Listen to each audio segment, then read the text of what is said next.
Hi నమస్తే. ఎలా ఉంది లుక్? బాగుందా? సరేలే, దీంతో మనకు పనే ఉంది కానీ మ్యాటర్లోకి అయితే వెళ్దాం. చాలామంది అడిగారు నన్ను, జీతం పెంచారా లేదన్నా నీకు, ఏం జరిగిందా గొడవ అని చెప్పి చాలామంది అయితే అడిగారు. ఆ గొడవ అయితే నాకైతే వాళ్ళు అయితే ఒకటే మాట చెప్పారు, 140 కన్నా ఎక్స్ట్రా ₹1 కూడా ఇవ్వు, మేము నీకు ఇష్టమైతే ఉండు, కష్టమైతే వెళ్ళిపో ఇంట్లో నుంచి, డ్యూటీలు అయితే ఇంక లేవు, ఉండేవాడు కూడా స్కూల్ డ్యూటీలు కూడా ఉండవు, వాళ్ళు పక్కకి వెళ్ళిపోతున్నారు వేరే ఇంట్లోకి, ఇంకా నీకు డ్యూటీలు ఉండవు, మేడం హాస్పిటల్కి జమ్యాలకి అంతవరకే ఉంటుంది, ఇంక డ్యూటీలు ఏముండవు నీకు అన్నారు. సరే సరే అని చెప్పి నేను ఆలోచించుకొని చెప్తాను మీకు అని చెప్పాను.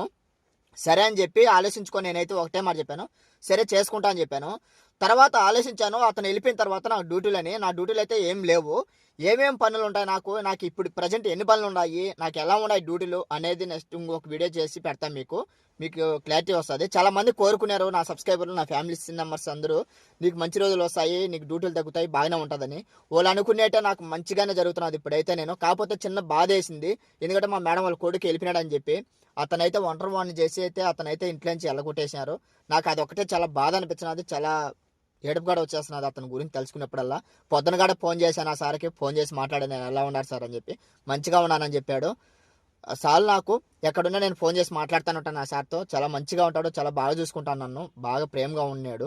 అలాంటిది దూరం అయిపోతానో చాలా బాధ అనిపించింది నాకు. నా ఇంట్లో మనిషి ఒక్కడు దూరం వెళ్ళిపోయినాడు అని చెప్పి అది ఒక ఫీల్ అయితే వచ్చింది నాకు.